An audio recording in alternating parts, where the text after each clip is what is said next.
This is 7 National News, and in our top story, the UAE Vice President, Prime Minister and ruler of Dubai, His Highness Sheikh Mohammed bin Rashid Al Maktoum, has received President Idris Deby of Chad and his accompanying delegation in Zabil Palace. His Highness Sheikh Mohammed welcomed President Deby and stressed that the UAE seeks to develop relations with all countries, especially in relation to economic, cultural and tourism sectors. Chad has large untapped natural resources which include agriculture, minerals, water and livestock. During the meeting, which was also attended by the Crown Prince of Dubai, His Highness Sheikh Hamdan bin Mohammed bin Rashid Al Maktoum, Mr. Deby stated that his country was interested in exploring avenues of cooperation among the public and private sectors in the two countries. The Crown Prince of Abu Dhabi and Deputy Supreme Commander of the UAE Armed Forces, His Highness Sheikh Mohammed bin Zayed Al Nahyan, and the President of Mauritania have met to discuss fraternal relations between the two countries, as well as regional and international issues of common concern. During the meeting, the Crown Prince of Abu Dhabi expressed the hope that President Aziz's visit would contribute to enhancing cooperation, coordination and bilateral relations. At the meeting, the two parties discussed current issues, both political and economic, as well as the coordination of efforts regarding crises in Libya, Syria, Iraq and Yemen. According to a report released by Emirates news agency WAM, His Highness Sheikh Mohammed bin Zayed stated that works towards bolstering pan-Arab solidarity is intensifying, as well as coordination with consultations with other Arab countries about issues and challenges facing the region. Emirates Red Crescent has provided humanitarian aid to those affected by the floods and landslides in Sri Lanka recently. The Emirates Red Crescent began implementing a program to provide basic food needs, materials for shelter, as well as other supplies that are urgently needed to families affected by the disaster to help alleviate some of the tough humanitarian conditions that they're facing. The program by the ERC is being conducted in coordination with the UAE Embassy in Colombo and the Sri Lanka Red Cross Society, and a delegation from the Emirates Red Crescent is continuing its humanitarian and relief programs and operations daily through its initiatives in the worst affected flood areas.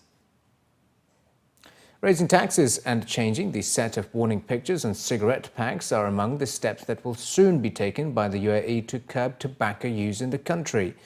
Ahead of World No Tobacco Day tomorrow, a senior official from the UAE Ministry of Health and Prevention said the increased taxes will be implemented soon. In addition, a new set of pictorial health warnings for cigarette packets is also being developed. While the World Health Organization's theme for this year's World No Tobacco Day is focused on plain packaging, the UAE plans to use a second set of warning pictures in an attempt to discourage smokers. According to reports quoting ministry officials, the use of plain packaging was also being discussed. The current packaging, introduced in mid-2012, covers 50% of the cigarette packet, with pictorial warnings both in Arabic and English.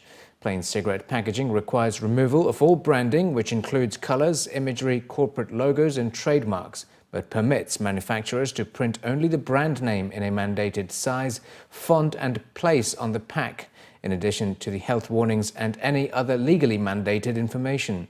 Currently, Australia and Ireland are the only two countries that have introduced plain packaging. In addition, an increase in excise taxes on tobacco products has already been approved by the GCC. The UAE has currently imposed 100% tax on tobacco products and talks to increase it by another 100% as health tax have been ongoing. Recent studies have shown that fertility treatments in the UAE need to become easily accessible and affordable to tackle the growing infertility numbers among couples. The findings were revealed during the inauguration of the Aster IVF and Women Clinic, a specialty clinic launched by Aster DM Health. The study by Dubai Health Authority also mentioned that 1 in 5 couples in the country face fertility issues, which is a higher figure than in other parts of the world, and the number of infertile couples seeking treatment per year is expected to double from 5,975 cases in 2015 to 9,139 cases by 2030. Experts pointed out that some of the main causes for the increasing infertility rates include late marriages, obesity and smoking. With global, regional and local fertility rates decreasing, the demand for IVF treatments has risen. A United Nations study says that the global IVF market is estimated to grow up to $21.6 billion by 2020. The Aster IVF and Women Clinic was launched to provide the latest in IVF treatments with a lineup of specialists who have several years of experience in the field of fertility treatment. One of the highlights of the clinic is the IVF light treatment, which is another method used to help couples get pregnant with minimal risks, higher success rate and lower. At the Aster IVF clinic, what we also want to introduce is one of the new ideas of IVF Lite. What that entails is a milder treatment, which has actually proven very effective. So you don't have to go in through having injections.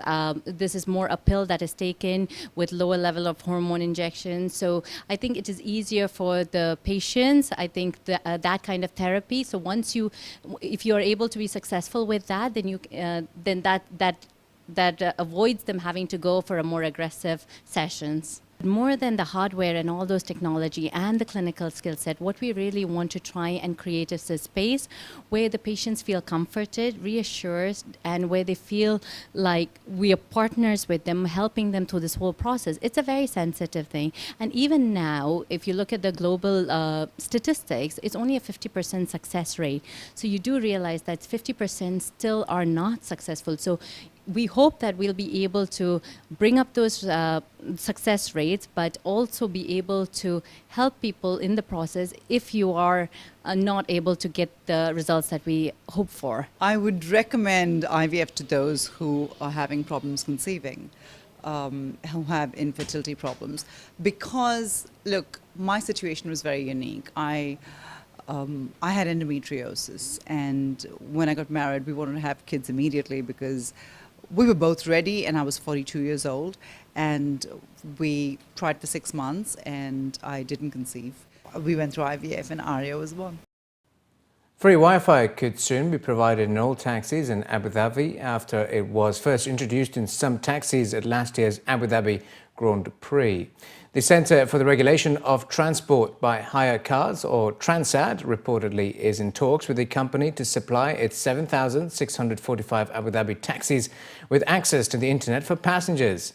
TransAD is also in talks to introduce card payments for fares across all of its vehicles, although so far only its 222 black luxury airport vans have the facility. According to reports, the Abu Dhabi taxi regulator has been speaking to banks to enable passengers to use their credit cards to pay for their journeys. In relation to other advances that have been implemented, all taxis are now equipped with closed-circuit television cameras to help identify fare dodgers, prevent disputes and curb aggressive driving among cabbies. The cameras also help in the process of returning lost items. And finally, in the bulletin, the Secretary-General of the Hamdan bin Mohammed bin Rashid Al Maktoum International Photography Award, His Excellency Ali bin Talith, today announced the competition strategy for its 6th season of competition themed The Challenge. His Excellency stated that as per the direction of His Highness Sheikh Hamdan bin Mohammed bin Rashid Al Maktoum, the Crown Prince of Dubai and Chairman of the Executive Council and Patron of the HIPAA, they've chosen to take a new route in the goal of developing photographers. This new direction will involve a more extensive educational program throughout the next few months, involving a wide array of workshops, lectures and courses, which have proven very successful in the past few years.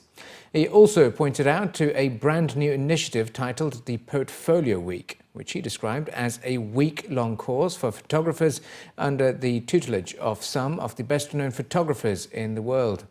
Additionally, the increase of the total prize pool for HIPAA's 6th season, The Challenge, to $423,000 was also announced today, along with a new deadline for submissions, which will be the 31st of October.